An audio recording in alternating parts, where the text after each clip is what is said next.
This is the story of a man named Stanley. Stanley worked for a company in a big building where he was employee number 427. Employee number 427's job was simple. He sat at his desk in room 427 and he pushed buttons on a keyboard. Orders came to him through a monitor on his desk, telling him what buttons to push, how long to push them, and in what order. This is what employee 427 did every day of every month of every year. And although others might have considered it soul-rending, Stanley relished every moment that the orders came in, as though he had been made exactly for this job. And Stanley was happy. And then one day, something very peculiar happened. Something that would forever change Stanley. Something he would never quite forget. He had been at his desk for nearly an hour when he realized that not one single order had arrived on the monitor for him to follow. No one had showed up to give him instructions, call a meeting, or even say hi. Never in all his years at the company had this happened, this complete isolation. Something was very clearly wrong. Shocked, frozen solid, Stanley found himself unable to move for the longest time. But as he came to his wits and regained his senses, he got up from his desk and stepped out of his office. All of his co-workers were gone. What could it mean? Stanley decided to go to the meeting room. Perhaps he had simply missed a memo.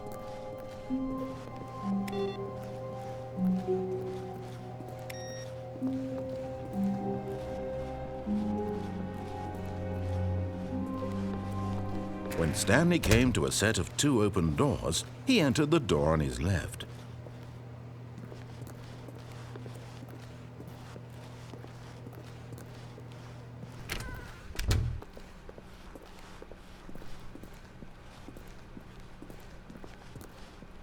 Yet there was not a single person here either. Feeling a wave of disbelief, Stanley decided to go up to his boss's office, hoping he might find an answer there. Coming to a staircase, Stanley walked upstairs to his boss's office.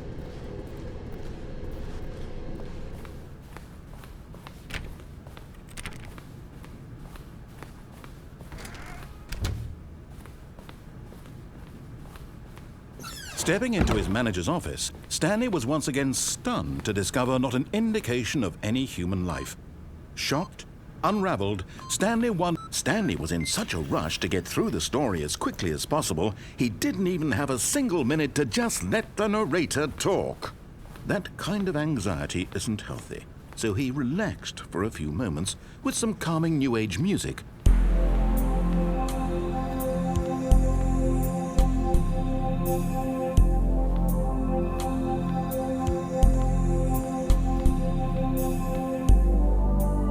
Feeling soothed and rejuvenated, Stanley calmly walked forward into the opened passageway.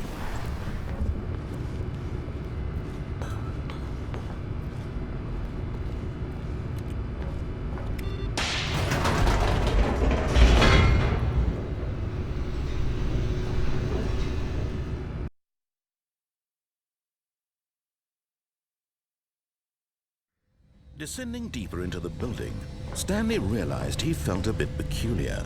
It was a stirring of emotion in his chest, as though he felt more free to think for himself, to question the nature of his job. Why did he feel this now, when for years it had never occurred to him? This question would not go unanswered for long. Stanley walked straight ahead through the large door that read Mind Control Facility.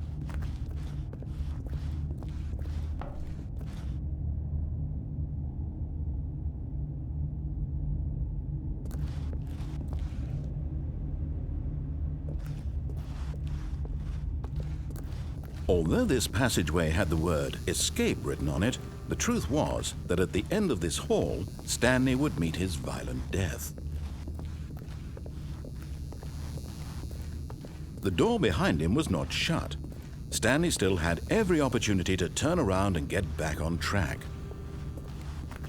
At this point, Stanley was making a conscious, concerted effort to walk forward, and willingly confront his death.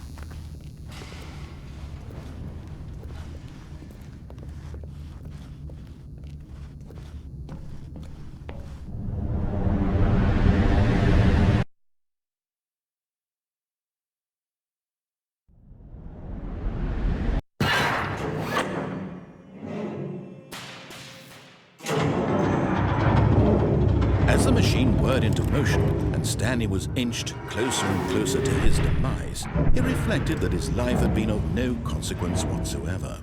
Stanley can't see the bigger picture. He doesn't know the real story, trapped forever in his narrow vision of what this world is. Perhaps his death was of no great loss, like plucking the eyeballs from a blind man. So he resigned and willingly accepted this violent end to his brief and shallow life. Farewell, Stanley.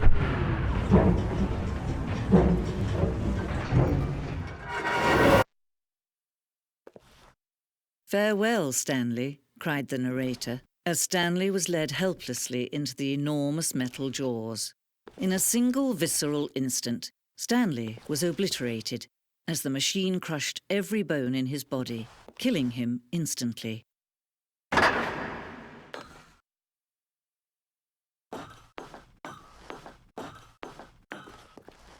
And yet it would be just a few minutes before Stanley would restart the game, back in his office, as alive as ever. What exactly did the narrator think he was going to accomplish? When every path you can walk has been created for you long in advance, death becomes meaningless, making life the same. Do you see now? Do you see that Stanley was already dead from the moment he hit start?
Oh, look at these two. How they wish to destroy one another.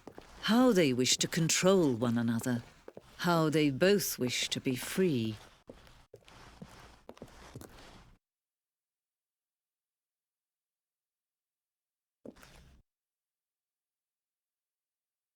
Can you see?